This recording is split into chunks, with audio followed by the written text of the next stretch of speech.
Hello મિત્રો, આપણે વાત કરી રહ્યા છીએ 10 એપ્રિલ 1912ની. તે વખતનું દુનિયાનું સૌથી મોટું લક્ઝુરિયસ જહાજ, જેનું નામ હતું ટાઇટાનિક. આ જહાજને $7.5 મિલિયન બનાવવામાં આવ્યું હતું, જે આજના લગભગ 400 મિલિયન જેટલું થાય છે.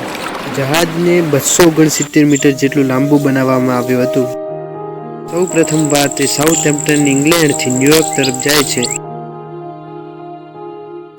આ રસ્તામાં ખૂબ જ બરફ આચ્છાદિત પહાડો હતા.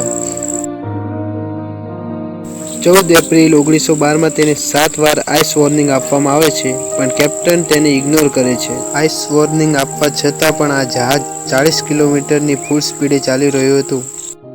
રાતના 11:30 વાગે ફ્રેડરિક ફિલ્ડ નામની વ્યક્તિ જહાજની સામે આવનાર બરફના ડુંગરને જોઈ 3 વાર ઘંટડી વગાડે છે. જ્યારે જહાજને વાળવામાં આવે છે, ત્યારે જહાજ પર્વતની ખૂબ જ નજીક પહોંચી જાય છે. જહાજના આગળના બહુ ભાગે બરફ ટકરાવવાથી 16 કમ્પાર્ટમેન્ટમાંથી 6 કમ્પાર્ટમેન્ટમાં પાણી ભરાવા લાગ્યું.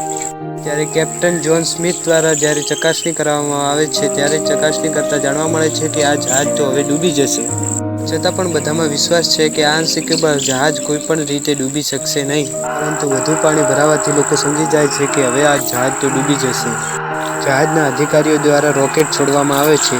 આ રોકેટને 37 કિલોમીટર દૂર આવેલ કેલિફોર્નિયન નામનું જહાજ જુએ છે.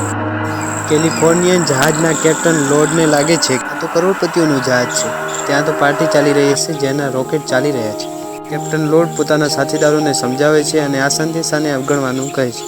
ટાઇટાનિકમાં વધુ પાણી ભરાવાથી કેપ્ટન જ્હોન સ્મિથ દ્વારા આદેશ આપવામાં આવે છે કે જહાજમાં રાખેલી નાની બોટોમાં સ્ત્રીઓ અને બાળકોને પ્રોટોકોલ મુજબ પહેલા મૂકવામાં આવશે.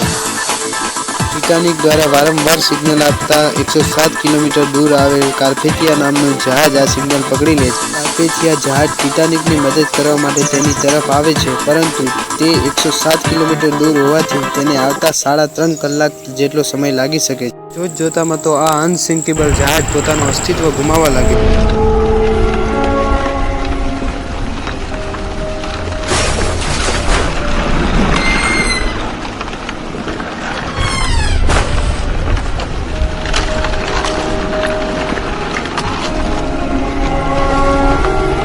ધીરે ધીરે કરીને આખું પાણીમાં ડૂબાઈ જાય છે.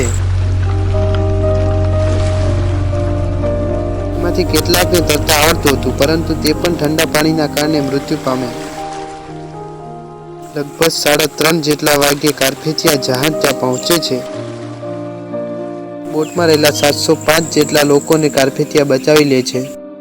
કાર્પેથિયા જ્યારે ટાઇટાનિક જહાજ પાસે જાય છે, ત્યારે બહુ મોડું થઈ ગયું હોય છે. કેટલીક લાશો પાણી ઉપર તરતી જોવા મળે છે. -2 ડિગ્રી જેટલા ઠંડા પાણીમાં કયું માણસ જીવતું રહી શકે?